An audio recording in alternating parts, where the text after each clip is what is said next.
Rani, seorang gadis yatim piatu berusia 19 tahun, baru keluar dari panti asuhan setelah tamat SMA. Dia menatap gerbang panti asuhan dengan hati getir.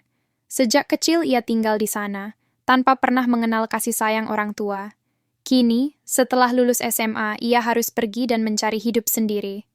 Tak ada sanak saudara, tak ada tempat kembali. Dunia begitu asing dan kejam baginya. Namun takdir mempertemukannya dengan Bu Mira, wanita baik hati yang sering menjadi donatur panti. Saat melihat Rani duduk termenung di depan gerbang, Bu Mira berhenti dan menawarinya tumpangan, lalu rumah. "Anggap rumah saya sebagai rumahmu juga," kata Bu Mira hangat. Rani menangis haru. Ia tak percaya masih ada orang sebaik itu. Di rumah besar nan mewah itu, Rani membantu pekerjaan rumah, menjaga anak semata wayang Bu Mira, dan selalu bersikap hormat. Namun, tak semua menyambutnya dengan tangan terbuka. Yati, asisten rumah tangga lama, mulai menunjukkan ketidaksenangan. Ia merasa posisinya tergeser. Tapi Rani tetap diam, mencoba bersyukur. Ia tak tahu bahwa di balik senyum ramah rumah itu, ada badai yang menantinya. Hari-hari Rani di rumah Bu Mira terasa damai. Ia sudah seperti keluarga sendiri. Anak Bu Mira memanggilnya Kak Rani, dan Pak Arman, suami Bu Mira, sering mengajaknya bicara. Awalnya, Rani hanya merasa dihargai. Ia mengira itu bagian dari kebaikan mereka sebagai tuan rumah. Tapi lambat laun, perhatian Pak Arman terasa berbeda. Ia mulai sering memuji penampilan Rani, membelikannya pakaian, bahkan membelanya saat dimarahi Bu Mira karena lupa menjemur pakaian. "Rani masih muda, Bu. Jangan keras-keras. Dia pasti capek," ujar Pak Arman suatu sore, membela Rani yang tertunduk malu. Rani tersentuh, tapi juga mulai merasa risih. Ada tatapan Pak Arman yang tak bisa ia mengerti, seperti terlalu dalam, terlalu hangat. Yati, asisten rumah tangga lama, makin cemberut setiap hari. Ia memperhatikan cara Pak Arman memandangi Rani, dan bagaimana Rani tampak canggung setiap kali berada di dekatnya. Ia ingin memperingatkan Bu Mira, tapi takut dianggap iri.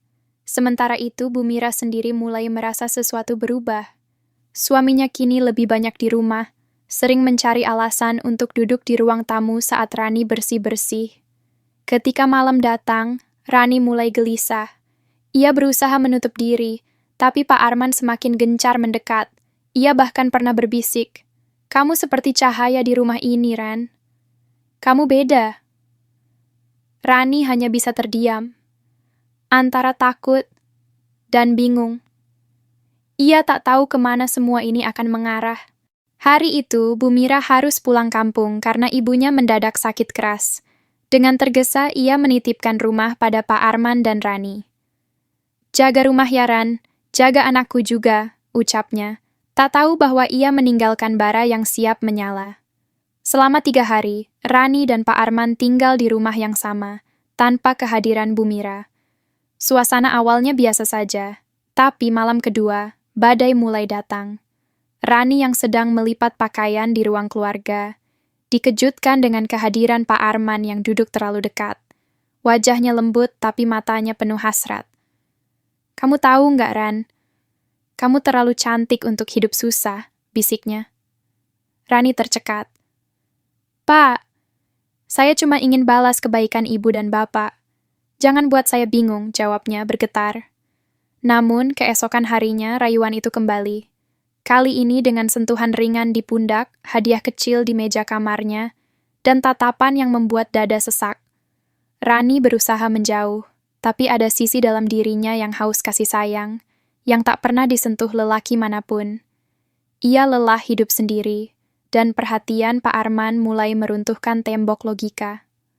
Malam ketiga, semuanya runtuh. Rani tidak lagi menolak. Ia membiarkan Pak Arman menggenggam tangannya, memeluknya, dan menanamkan luka yang belum ia sadari. Hubungan itu dimulai diam-diam, di balik tembok rumah yang tenang, tumbuh cinta yang tak seharusnya ada. Rani tahu itu salah, tapi ia merasa seolah ini hadiah dari Tuhan setelah semua kesepiannya. Ia tidak tahu, ini justru awal dari kehancuran. Hari-hari berlalu dalam kebohongan. Rani dan Pak Arman semakin dekat.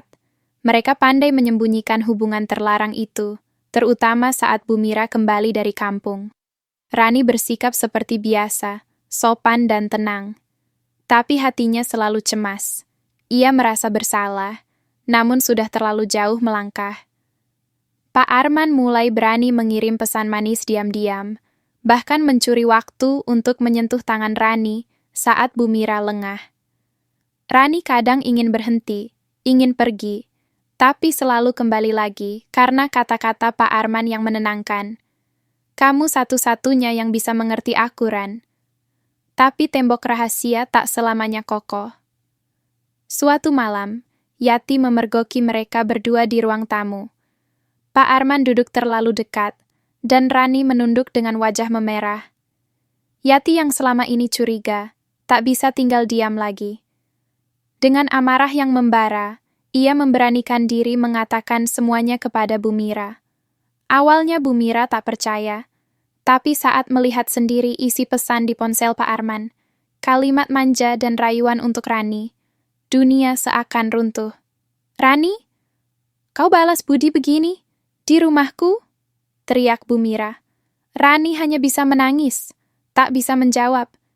Ia mencoba menjelaskan, tapi semua kata hanya terdengar seperti pembenaran.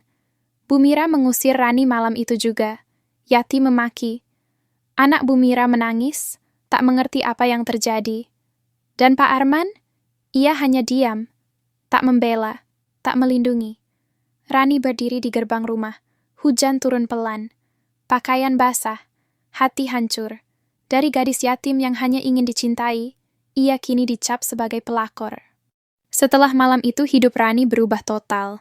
Ia berjalan kaki tanpa arah, hanya membawa sebuah tas ransel kecil dan luka yang menganga di dada. Dunia kembali jadi tempat asing dan dingin, bahkan lebih menyakitkan dari saat ia masih di panti asuhan dulu.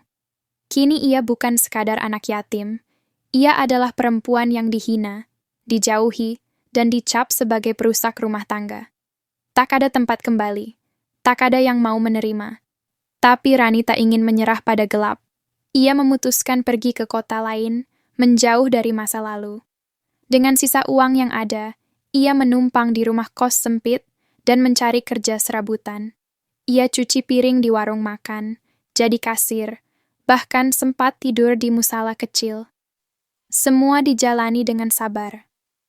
Ia ingin menebus dosa, bukan hanya pada Bu Mira, tapi juga pada dirinya sendiri. Tahun berganti.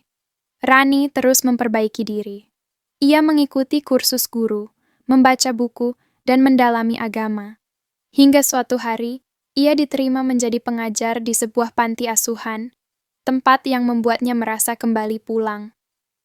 Anak-anak di sana menyambutnya dengan hangat. Mereka tak tahu masa lalunya. Bagi mereka, Rani adalah sosok ibu, kakak, dan guru. Rani mengajar dengan cinta. Ia selalu menekankan satu hal pada anak-anak asuhnya. Jangan pernah membalas kebaikan seseorang dengan kesalahan. Balaslah dengan menjadi manusia yang lebih baik. Suatu sore, panti itu menerima tamu. Bu Mira datang bersama putrinya untuk berdonasi. Mereka terkejut saat melihat sosok yang menyambut mereka adalah Rani, yang kini mengenakan gamis sederhana dan kerudung, dengan mata yang tenang dan lembut. Suasana hening. Tak ada amarah di mata Bu Mira, hanya tatapan lama yang tak terucapkan. Rani menunduk, lalu berkata lirih, "Terima kasih karena dulu ibu menolong saya. Maaf, karena saya mengkhianati itu." Bu Mira tak menjawab, hanya mengangguk perlahan. Mungkin belum sepenuhnya memaafkan, tapi ia bisa melihat bahwa Rani tak lagi sama.